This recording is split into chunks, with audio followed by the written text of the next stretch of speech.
In this video, I'll show you some tips about dimensioning. First of all, before you dimension every drawing, go up to Options, Document Properties, and make sure your drafting standard is set to ANSI. The default a lot of times is ISO, but you have to do that each time before you do a dimension. Once you start dimensioning, you're going to be in the wrong system. If you need to change any of your other properties, you can go down through here. Typically you don't have to do that. One thing you can do is change your precision, so that would be your how many decimal places you have on your all of your dimensions throughout your drawing and so forth. But typically you don't need to change a lot of those, so I'll just say okay. So for example, on these holes, so I want to dimension this hole.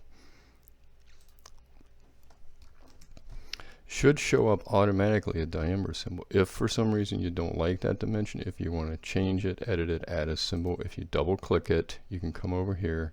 This represents your dimension. If you need to add, like let me just override, if you need to add,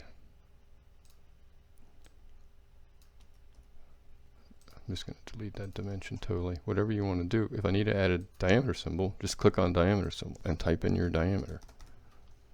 If you need the degrees symbol, if you need a plus minus, if you need a depth,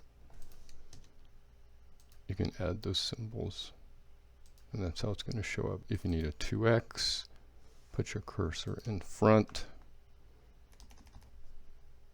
Now you shouldn't have to do that, but for whatever reason, if you need to do it, you certainly can, in order to get all your symbols on there. In terms of your thread callouts, it should give you a thread callout. Same thing. If it doesn't, just go in here and modify it. Look something like that. In this case, probably the only thing I would need to do is put a 4x on there. Say OK. That's how you do your symbols.